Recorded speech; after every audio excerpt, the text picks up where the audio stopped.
Olá, seja bem-vindo a mais um GTcast, o seu podcast sobre gestão tributária. E hoje a gente está aqui para falar a respeito dos principais acontecimentos na área tributária que ocorreram no mês de agosto de 2023.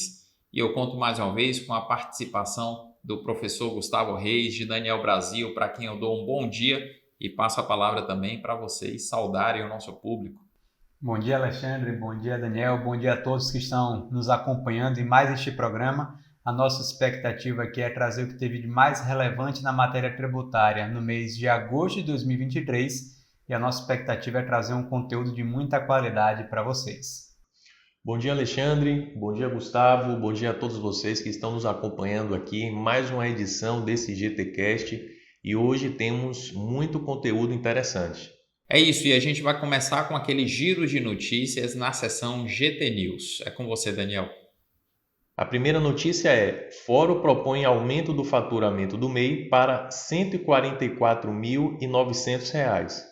O Comitê Técnico do Microempreendedor Individual, do Fórum Permanente das Microempresas e Empresas de Pequeno Porte, aprovou no dia 24 de agosto uma proposta de ampliação do limite de faturamento do MEI para R$ 144.900 e a criação de uma rampa de transição gradual para que os negócios que ampliarem o faturamento possam se adaptar às regras na mudança de MEI para a microempresa. Olha, Daniel, essa notícia ela é muito interessante e eu gostaria de chamar a atenção para o que eles chamaram de rampa de transição. Para quem não leu essa notícia ainda, essa rampa de transição é aquela ideia de que se o MEI ele exceder em até 20% o teto para o microempreendedor individual, ele entra nessa rampa de transição e terá um prazo de 180 dias para fazer os ajustes necessários. Nesses 180 dias, ele não precisa, por exemplo, emitir nota fiscal para todas as vendas, contratar contador e realizar alguns ajustes na junta comercial. E qual é o objetivo disso tudo? Permitir que o MEI avalie se aquele período de faturamento acima do limite representa apenas um pico ou se aquilo ali representa realmente, de fato, uma mudança no perfil da empresa. Então, isso aí me parece que vai fazer com que aquele MEI que ultrapassa o limite, Alexandre, não necessariamente seja automaticamente jogado no regime do Simples, sendo que talvez o perfil dele tenha permanecido o mesmo, mas em algum mês ele tenha tido ali algum faturamento a mais que não representa uma mudança no perfil ali da empresa. Exatamente, eu vejo algumas coisas positivas e outras negativas aqui. Primeiro é que essa proposta ela está sendo feita especificamente para o MEI, porque existe outra proposta para reajustar os limites do Simples Nacional para microempresa e empresa de pequeno porte. E essa outra mudança, que não é objeto da discussão aqui nessa notícia, eu julgo que seja até mais importante. Por quê? Em relação ao MEI, não que não seja necessário revisar esse limite, que atualmente está em R$ 81 mil por ano. Mas se a gente for considerar, muita gente está sendo forçada a deixar o seu trabalho formal para atuar como microempreendedor individual. Então, a figura do MEI está servindo para, digamos, precarizar algumas relações de trabalho. E isso acaba precisando ser ou fiscalizado melhor pelo governo, ou uma ampliação tão substancial como essa pode permitir que haja um nível ainda maior de precarização das relações de trabalho, na medida em que muitos MEIs hoje não conseguem ficar dentro do limite de 81 mil. E aí a gente pode dizer que essa rampa de transição é uma ideia positiva, sim, mas eu julgo que é interessante também o quê? Tanto para o Simples Nacional de uma maneira geral como para o MEI, a gente tem um mecanismo de reajuste anual e automático desses limites. Não precisa de tempos em tempos o Congresso ficar discutindo qual vai ser o reajuste e esse reajuste ele acontecer de maneira estanque. Quer dizer, para ME e EPP, incluindo o MEI, a gente teve a última mudança em 2018 e de lá para cá a inflação acumulada do período já está em um percentual expressivo e é realmente um absurdo que a gente tenha esses limites congelados por tanto tempo. Então fica aqui essa crítica e a sugestão para que também esse projeto de repente seja aprimorado e possa contemplar essas nossas ideias. A alíquota do IVA pode ir até 27%. Estudo apresentado pelo Ministério da Fazenda aponta que a alíquota padrão do novo Imposto sobre Valor Agregado, o IVA, poderá chegar a 27%, caso o Senado aprove o texto da reforma tributária, exatamente como saiu da Câmara dos Deputados, com tratamento favorecido a diversos setores. Olha, eu não sei se vocês têm a mesma opinião, mas esses estudos eles são importantes, mas ao mesmo tempo é tudo ainda muito intangível. É um texto de uma proposta que a gente não sabe efetivamente se vai passar desse jeito e como vai passar. Inclusive, nós já temos falado sobre essa reforma tributária há algum tempo e a gente viu que nessa última proposta teriam 2 anos de um teste para depois mais 8 anos de transição. E a gente não sabe efetivamente, a gente vê se 27% nos parece uma carga tributária altíssima, mas ao mesmo tempo a gente não tem como mensurar isso porque vai haver a unificação de alguns tributos. Então o estudo é bom, mas ao mesmo tempo esse número ele pode ser mais terrorismo do que qualquer outra coisa no momento que estamos vivendo, sem nenhuma certeza de quando essa reforma ela efetivamente passará a valer. E quando a gente fala dessa alíquota de IVA, é bom também que a sociedade tenha a clareza de que a alíquota de tributo nenhum consta da Constituição Federal. E a gente está falando da reforma tributária, que é uma reforma de texto da Constituição. Então, é preciso a sociedade compreender que uma das críticas que se faz a essa reforma tributária é que ela mexe em vários aspectos, mas não há estudos muito precisos, claros, a respeito de quanto o IVA vai precisar representar em termos de alíquota para que a arrecadação atualmente existente com os tributos que vão ser unificados, ela no mínimo se mantenha. Então, é essa falta de clareza a respeito dos números que causa uma certa insegurança na sociedade, mas isso vai ser discutido depois da aprovação da reforma tributária, quando da análise dos projetos de lei complementar que vão estabelecer esses percentuais. E isso vai ficar para um segundo momento. Por que a gente precisa destacar isso? Para as pessoas entenderem que a reforma precisa trazer algum nível de simplificação, embora a gente julgue que essa proposta não esteja trazendo um nível tão profundo de simplificação do sistema tributário.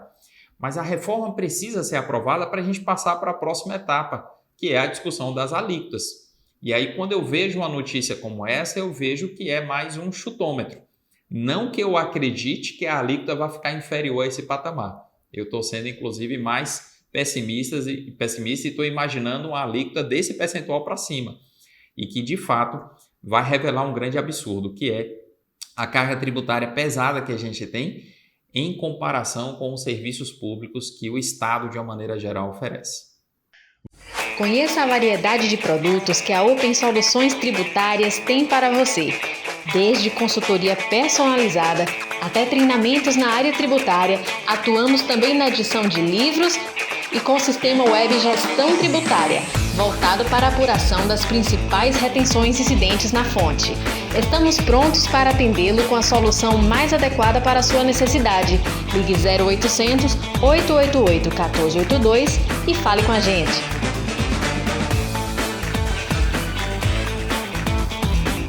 Vamos agora para a próxima sessão Agora é Lei, comentando as principais normas publicadas no mês de agosto de 2023. E a primeira delas é a Lei Complementar número 199 de 2023, que institui o Estatuto Nacional de Simplificação de Obrigações Tributárias Acessórias e dá outras providências, com a finalidade de diminuir os custos de cumprimento das obrigações tributárias e de incentivar a conformidade por parte dos contribuintes. Olha, essa lei complementar, a gente pode dizer que ela também é um marco histórico do processo de evolução do nosso sistema tributário, porque ela acaba tornando obrigatória, impondo aos estados e municípios que admitam algumas propostas que certamente vão ser capitaneadas pela Receita Federal do Brasil, representando ali os interesses da União. Mas interessa também aos estados e municípios essa simplificação das obrigações tributárias com o objetivo de, mediante a integração das várias áreas de fiscalização da União, dos Estados e municípios, os próprios órgãos de arrecadação consigam extrair mais recursos da sociedade e combater com mais eficiência a prática da sonegação.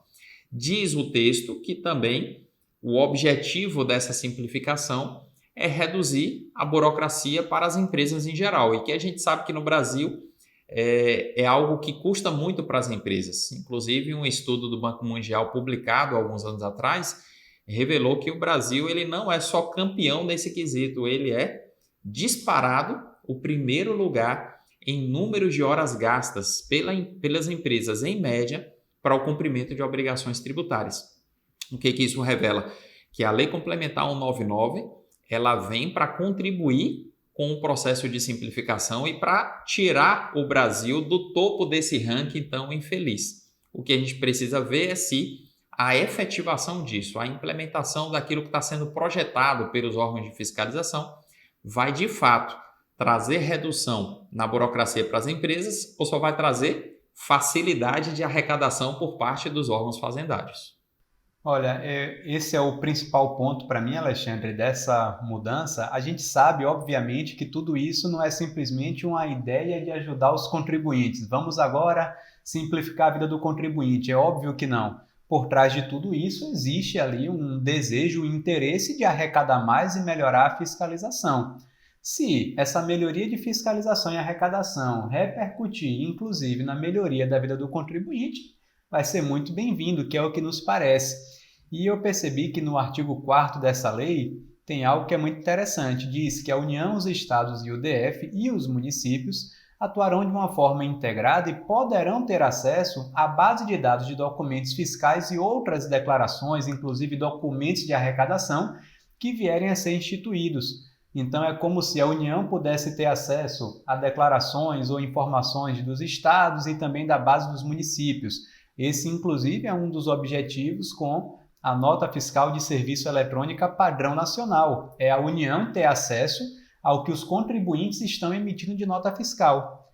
E junto com esse artigo ele complementa que o Conselho Nacional de Simplificação dessas obrigações acessórias que será criado, ele tem como um dos objetivos a automatização de escriturações fiscais. E eles dizem com a intervenção mínima do contribuinte. Se a gente parar para pensar, algo parecido com isso aconteceu recentemente com a declaração do imposto de renda, com a declaração pré-preenchida. Ele pega os dados, preenche a sua intervenção em mínimo naquilo que você entender que precisa de ajuste. Me parece que aqui a ideia vai ser a mesma, porque se União, Estados e municípios têm esse acesso integrado a todas as informações, tem campos realmente dessas obrigações que no projeto SPED, Alexandre, eram altamente manuais e offline, ou seja, se eu começasse a fazer a transmissão de uma determinada obrigação, você não teria acesso. Então isso dificultava muito e isso sendo automatizado, vamos pensar, valor bruto ou receita bruta no mês daquela empresa, a empresa não vai ter mais talvez a liberdade de colocar o que ela bem entender. Talvez aquilo já venha porque a União, tendo acesso ao faturamento através das notas, aquilo já venha preenchido automaticamente. Para a União é ótimo, porque ela vai ter a convicção de que o que está ali condiz com os documentos fiscais que acobertam a operação. Mas, ao mesmo tempo, o contribuinte ele vai ser fiscalizado de uma forma muito mais eficaz. Então, vai ser bom para ele e vai ser bom para o fisco. Se isso acontecer, eu vejo com muitos bons olhos também toda essa intenção do legislador aqui com a publicação dessa lei. Solução de consulta COSIT número 182 de 2023. Dispõe que a receita bruta compreende o produto da venda de bens nas operações de conta própria, o preço da prestação de serviços em geral, o resultado auferido nas operações de conta alheia e as demais receitas da atividade ou objeto principal da pessoa jurídica. Olha, Daniel, essa solução de consulta ela é interessante, ela vem para reforçar algo que a gente já vem defendendo há muito tempo, que é o caráter remuneratório das relações que envolvam intermediação. Porque alguns entendiam que quando a empresa que faz intermediação recebe tanto aquilo que ela cobra pela prestação do serviço, quanto o que vai ser repassado para os terceiros, havia uma discussão quanto ao que seria a base de faturamento dela.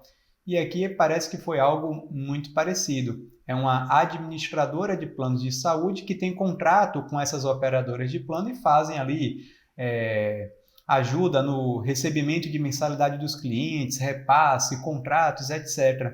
E quando ela manda a nota para o beneficiário do plano, ela discrimina aquilo que é o que ela está cobrando, que é inclusive repassado para o cliente, e aquilo que vai ser repassado para a operadora do plano.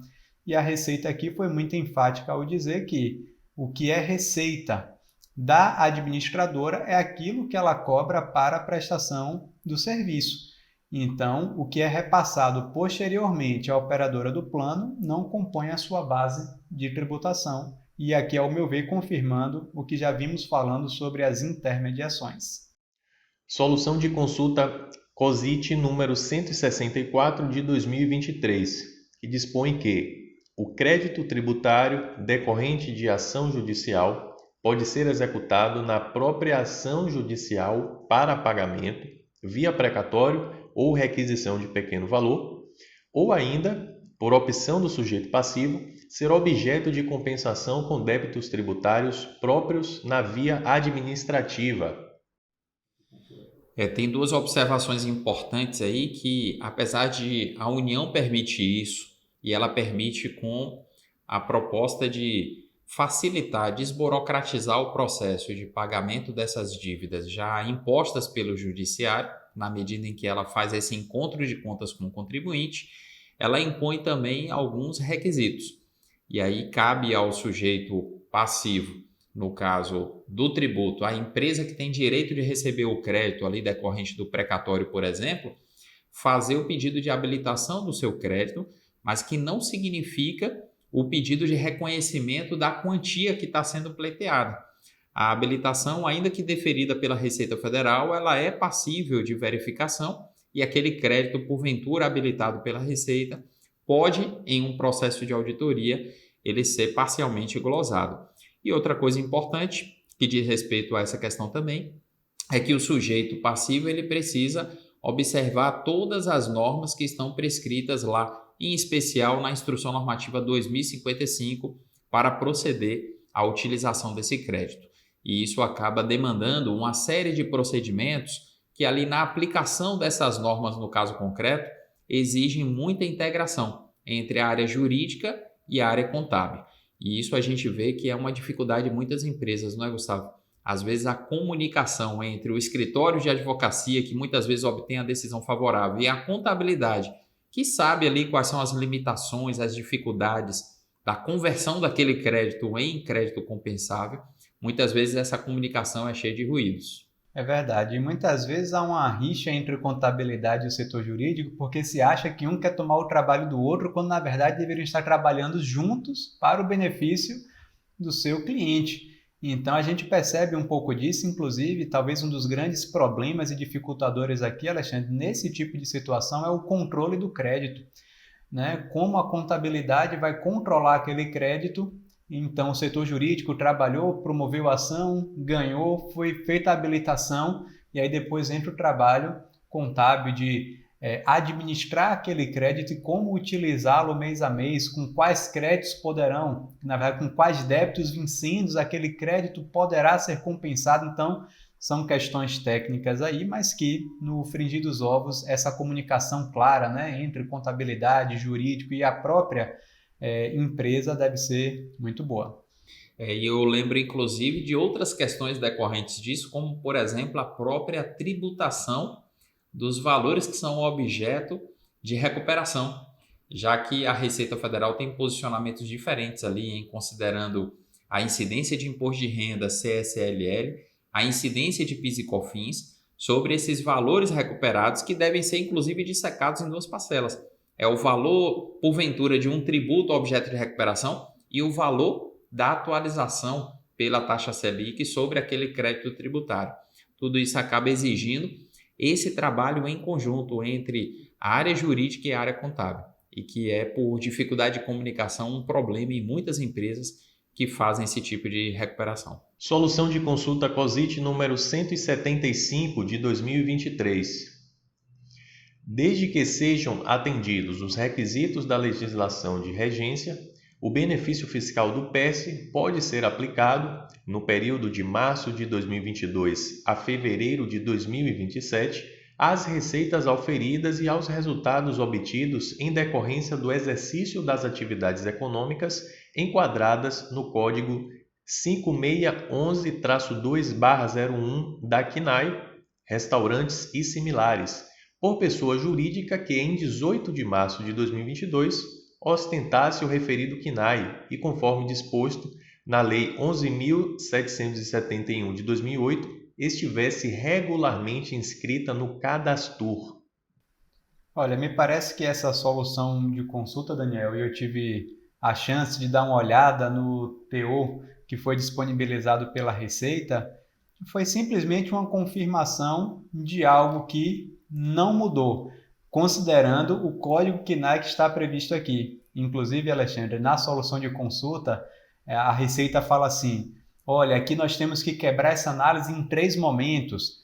No momento lá da primeira portaria que foi publicada, depois a segunda, fruto ali de uma medida provisória, e depois, quando todas essas mudanças vieram para a própria lei 14.148 de 2021. Aí ela explica o que aconteceu em cada um desses pontos e no final ela meio que diz assim, olha, mas para o CNAE apresentado, nada mudou nesses 3 momentos. Ou seja, sempre foi uma atividade que estava dentro do PES, independente do momento ou da norma que estava em vigor no período.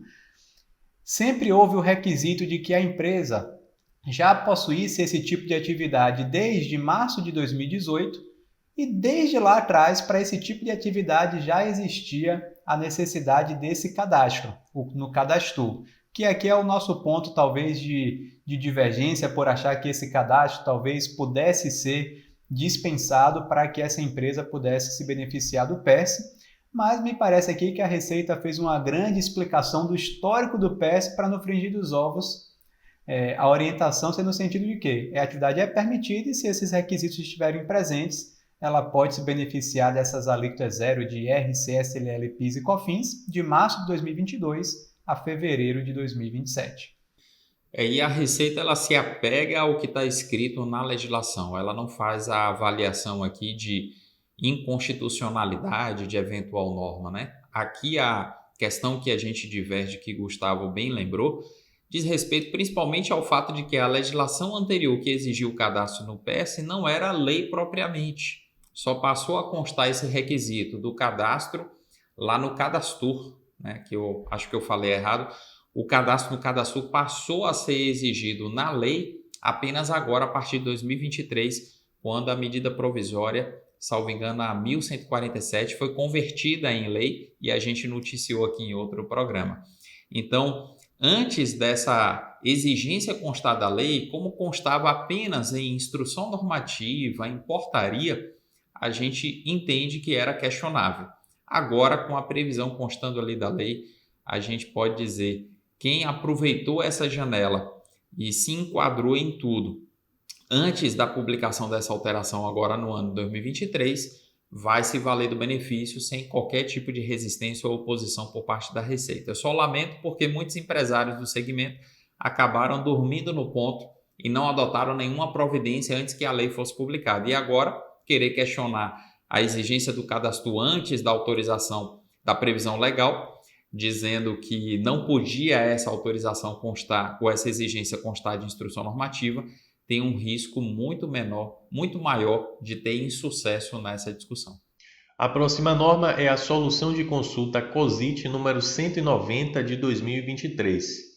E ela dispõe que estão sujeitos à retenção de tributos, prevista no artigo 2º da IN 1234 de 2012, os pagamentos efetuados por empresa pública federal no âmbito de contratos de concessão de serviços públicos em benefício da concessionária a título de reembolso dos dispêndios por elas suportados em face do exercício de cláusula contratual que lhe faculta a opção de celebrar e executar contratos referentes às obras e serviços cujo ônus originalmente caberia à empresa pública. Olha, aqui a gente está diante de uma decisão bem específica, mas que já foi objeto de questionamento por vários clientes nossos, que às vezes, por necessitar da instalação de uma determinada estrutura para distribuição de energia, tem que pagar para a empresa concessionária por esse investimento. Só que a concessionária, ela contrata uma empreiteira que executa a obra e depois solicita um suposto reembolso daquilo que foi investido por ela. E esse reembolso que a concessionária exige do cliente acaba sendo não tributado pela concessionária. O que a solução de consulta coloca aqui é que essa concessionária, quando ela recebe do cliente esse valor, que seria uma espécie de indenização por aquele investimento que foi realizado, ela está recebendo uma receita tributável. É algo que, quando a gente analisa a resolução da ANEEL a respeito e analisa ali as características do caso concreto, é até questionável, porque a visão da Receita aqui está sendo muito conservadora. E ela até se baseia em uma solução de consulta que é lá do ano de 2019, é de número 317, que trata do reembolso de despesas e vai nessa mesma linha de raciocínio, embora, na minha visão, se trate de reembolsos diferentes. É por tudo isso que a gente pode dizer, reembolso de despesas e a sua tributação é um tema extremamente polêmico que a gente tem hoje na legislação, e não é à toa que no nosso livro Gestão Tributária de Contratos e Convênios a gente trate desse tópico com bastante profundidade. Solução de consulta COSIT número 172 de 2023 dispõe sobre a retenção do INSS de contribuinte individual que presta serviços a mais de uma empresa ou, concomitantemente, exercer atividade como segurado empregado, empregado doméstico ou trabalhador avulso, quando o total das remunerações recebidas no mês for superior ao limite máximo do salário de contribuição. Olha, nessa solução de consulta não tivemos nada de novo, mas o caso foi que determinada fonte pagadora contratava, salvo engano, uma médica que alegava que já recolhia o INSS sobre o teto e, por isso, desejaria que a fonte pagadora não efetuasse a retenção. E a Receita Federal do Brasil, Alexandre, confirmou algo que já falamos há algum tempo, inclusive citando a solução de consulta COSIT número 182 de 2015, que diz que as guias de previdência social, a GPS, recolhidas em decorrência do exercício de atividade por conta própria ou dos serviços prestados a pessoas físicas, elas não são admitidas para fins de comprovação do recolhimento pelo teto. Então, o que essa médica está alegando no teor aqui da consulta não deve prosperar e a fonte pagadora deve proceder à retenção se ela não entregar as declarações nos moldes da IN 2110 de 2022 ou do anexo ou comprovante de retenção no caso de empregado. Então, me parece que aqui só está confirmando algo que a gente já defendia há algum tempo. A crítica que eu faço aqui ao posicionamento da Receita Federal é porque, se o contribuinte individual ele tiver um vínculo empregatício em outra empresa, ele deve trazer uma declaração cujo modelo agora consta do anexo 8º, se eu não me engano, da IN 2110. Agora, se ele na outra empresa é contribuinte individual, a solução de consulta aqui, ela está reproduzindo aquilo que consta dessa solução mencionada por você, Gustavo, a de número 182 de 2015, e ela está dizendo que é vedado ao contribuinte individual dar uma declaração de que ele recebeu valores de outra fonte pagadora naquele período. Então, olha a lógica que eu estou entendendo, deduzindo aqui daquilo que a Receita está falando. Se o contribuinte individual ele tem outra fonte pagadora e lá a relação é de emprego, ele pode declarar aquilo para a fonte pagadora seguinte, não fazer a retenção ou fazer num valor menor. Agora, se lá na primeira fonte pagadora ele é contribuinte individual, ele não pode dar declaração, por quê? Quer dizer que, dependendo do vínculo que ele tem com a outra fonte pagadora, ele vai estar afirmando algo verdadeiro ou algo falso? Lógico que não. O dever dele de declarar algo que esteja baseado na verdade dos fatos é um dever que existe independentemente de, na outra relação jurídica dele, ele estar contratado como empregado ou como um prestador autônomo. Por isso eu entendo que esse raciocínio aqui, mais uma vez reproduzido pela Receita Federal em solução de consulta, viola, por exemplo, o princípio da isonomia tributária. O Sistema Web Gestão Tributária chegou para revolucionar a operação dos principais tributos incidentes na fonte sobre a contratação de pessoas físicas e jurídicas. Nele você encontra o GT Fácil, um poderoso simulador de retenções tributárias que indica na hora o que fazer em relação ao INSS, Imposto de Renda, CSLL, PIS, PASEP, COFINS e ISS incidentes na fonte. Basta digitar o tipo de operação e visualizar instantaneamente quais os tributos que devem ser descontados na fonte sobre a operação. Tudo acompanhado do fundamento legal, indicação da base de cálculo, alíquota, vencimento e muito mais.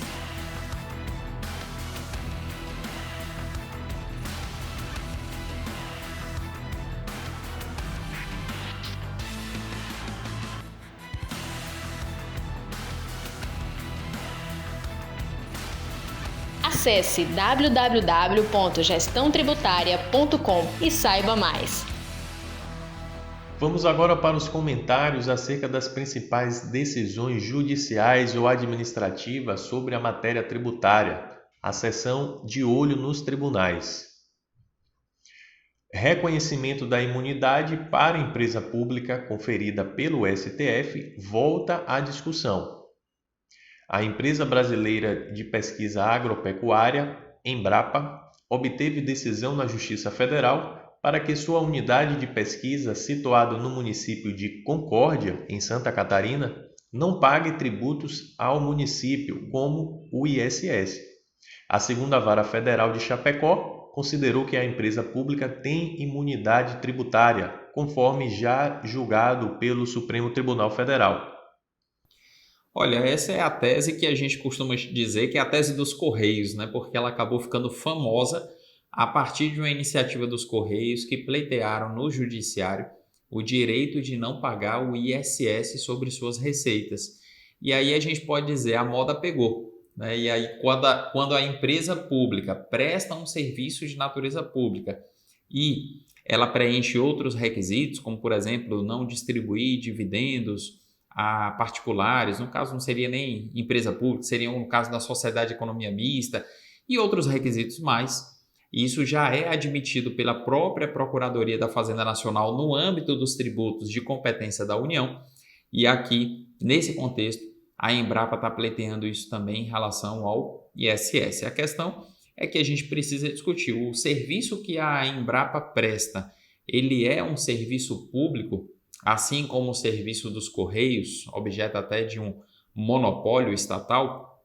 Isso, no caso da Embrapa, me parece muito fácil de evidenciar na medida em que a Embrapa é uma empresa voltada para o desenvolvimento de tecnologia na área agrícola e pecuária. Então, me parece que aqui o que a Embrapa está pleiteando é apenas a aplicação daquilo que já está sedimentado na jurisprudência, mas para o seu caso específico aqui perante o município de Chapecó.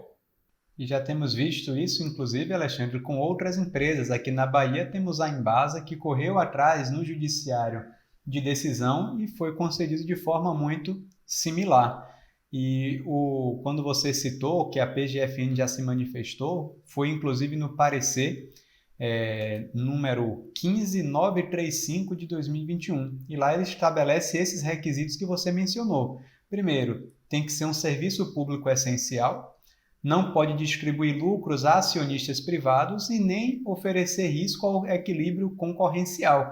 São os 3 requisitos e me parece que realmente nesse caso da Embrapa eles estão presentes e a decisão aí é coerente. STJ entende que incidem IRPJ e CSLL sobre juros por descumprimento de contrato. O IRPJ e CSLL incidirão sobre os valores referentes ao recebimento de juros de mora decorrentes do inadimplemento de contratos, por possuírem natureza de lucros cessantes. Com esse entendimento, a primeira turma do STJ negou o recurso especial ajuizado pela Ambev com o objetivo de afastar a tributação relativa aos juros que recebeu em razão do descumprimento de um contrato firmado. Aqui a gente está diante de uma situação que, curiosamente, até a gente já comentou mais cedo, que o STF, quando foi definir aquela questão da incidência do imposto de renda, sobre a repetição de indébito tributário, considerou que aqueles juros calculados pela taxa Selic incidentes sobre o crédito tinham um caráter reparatório e, por isso, não representavam um acréscimo patrimonial e não seriam objeto da incidência nem do imposto de renda, nem da CSLL. Aqui, como a gente está falando de um contrato entre entidades privadas e a incidência dos juros aqui de natureza contratual, por mais que vise recompor ali o patrimônio daquele que está sendo prejudicado pela mora, a interpretação dos ministros foi em sentido diverso. Foi no sentido de que aquele valor acaba representando um acréscimo patrimonial e, por isso, deve ser objeto da tributação desses dois valores a título de imposto de renda e da contribuição social sobre o lucro. Chegamos à última etapa do nosso programa, voltada para responder as perguntas dos nossos ouvintes, a sessão Pergunte ao Especialista. E a primeira dúvida é da Bianca Rezende, e ela nos questiona o seguinte: a retenção do imposto de renda nas notas fiscais para prestadoras de serviços de empresas do lucro presumido são apenas para tomador do serviço órgão público ou essa retenção deve ser feita quando tomador do serviço empresa privada? Olha, Bianca, algumas coisas que a gente tem que observar aqui na sua pergunta. Primeiro, a retenção do imposto de renda, ela não depende de a empresa ser do lucro presumido. Talvez o que você esteja querendo dizer é que a empresa, sendo do Simples Nacional, está dispensada da retenção. E aí, de fato, quem é do lucro presumido está sujeito à retenção na fonte, dependendo de algumas variáveis. Mas a empresa que é do lucro real também está sujeita à retenção, dependendo de algumas variáveis. E quando você fala de um órgão público, o órgão público federal sempre teve essa obrigação, e aí quando a gente fala sempre é porque já há várias décadas, desde ali o final dos anos 90, mas os órgãos estaduais e municipais passaram a ter a obrigação de reter imposto de renda de maneira ampla, ou seja, em todas as aquisições de produtos e serviços, exceto para optantes do Simples Nacional, apenas de pouco tempo para cá. E aí a gente pode dizer a Instrução Normativa 2145, que a gente noticiou aqui ao falar a respeito da sua publicação ali no programa relativo ao mês de junho, ela foi um marco nessa mudança, porque a Instrução Normativa veio convalidar um entendimento que o STF consignou em um julgado proferido no final de 2021. Portanto, o que eu posso dizer para você é que a retenção ampla do imposto de renda, caso você seja de um órgão estadual ou municipal, se aplica às empresas do lucro presumido e do lucro real. E você deve observar as prescrições, inclusive as alíquotas que estão definidas ali, essencialmente na Instrução Normativa número 1234 de 2012 da Receita Federal do Brasil. A próxima dúvida é da Maria Estela e ela nos questiona o seguinte: locação de banheiro químico está sujeita ao ISS? Isso incidirá sobre o valor da locação mais o serviço ou só sobre o serviço de coleta dos resíduos? Maria, essa sua pergunta é interessantíssima e eu gostaria de começar a te responder dizendo que, se a empresa apenas loca o banheiro químico sem se responsabilizar pela coleta, isso é uma mera locação. Mas a gente sabe que isso é muito pouco comum e não me parece ser o seu caso aqui, porque você fala do serviço da coleta dos resíduos e quando a locação envolve também esta etapa de coleta e destinação dos resíduos, nós entendemos que toda a operação fica sujeita ao ISS como coleta de lixo e resíduos. Então, a tributação do ISS não vai recair somente sobre aquilo que é considerado como a coleta, mas sobre toda a operação, como você disse, somado aquilo que pode se chamar de locação com aquilo que é o serviço, porque toda a operação, no seu todo, estará sujeita ao ISS. E a última dúvida é do Paulo Jorge e ele pergunta: existe ou se fala na recuperação do imposto de renda retido na fonte dos últimos 5 anos? Tem alguma decisão sobre o assunto? Olha, Paulo, o contexto da sua pergunta nos remete para a ideia de que você está querendo saber a respeito da possibilidade de um estado ou um município recuperar o imposto de renda que não foi retido de maneira ampla nos 5 anos anteriores. E aí a gente tem algumas coisas importantes para lembrar. Uma delas é que o STF, quando decidiu essa questão, ele decidiu não modular os efeitos daquela tese que foi acolhida no chamado tema 1130. Isso significa que, pela decisão do STF, os estados e municípios têm direito de recuperar o imposto de renda que não foi retido de maneira ampla no período anterior à decisão do STF. Agora, a contagem desse prazo tem que ser feita levando em conta que, em junho de 2023, a União publicou a Instrução Normativa 2145, estabelecendo ali a autorização expressa legislativa para que os estados e municípios passem a fazer a retenção de maneira ampla, de sorte que, se alguém ajuizar uma ação, por exemplo, em setembro de 2023, pleiteando recuperar os últimos 5 anos, a União vai poder alegar que, pelo menos a partir da IN 2145, não é mais possível a União restituir aquilo, porque a União já dizia que o Estado ou município deveria reter da mesma forma que os órgãos federais retêm, de acordo com a IN 1234 de 2012. Portanto, o que a gente vê é que os estados e municípios que a partir de junho de 2023, especialmente ali no finalzinho do mês por diante, não efetuar essa retenção de maneira ampla, eles estão incorrendo em renúncia de receitas. E esse período não vai ser pleiteado ou não pode ser pleiteado judicialmente através de uma ação. Mas o período anterior à publicação da IN 2145, respeitado aquele prazo prescricional de 5 anos, esse sim pode ser objeto de uma recuperação através de ação judicial. Bom, chegamos ao final do nosso programa. Finalizamos aqui a nossa sessão Pergunte ao Especialista. Espero que vocês tenham gostado do nosso conteúdo na edição do nosso programa hoje. Obrigado, Alexandre. Obrigado, Gustavo. Obrigado a todos vocês que nos acompanharam até aqui e até o próximo programa. Excelente, Daniel. Realmente a gente espera que tenha sido muito útil e válido para vocês que nos acompanham. Espero que no próximo mês, ao gravar sobre aquilo que aconteceu de novidade em setembro de 2023, a gente possa agregar muito conhecimento também. Eu quero agradecer também a sua participação e dizer que no próximo mês a gente pretende estar aqui de volta trazendo outros comentários a respeito de fatos relevantes ocorridos na área tributária no mês de setembro de 2023. E por hora eu quero me despedir pedindo a você para curtir esse conteúdo, compartilhar com outras pessoas e colocar aí na sua agenda para no próximo mês você acompanhar o programa que a gente vai trazer aqui com outras novidades. Um forte abraço e até lá!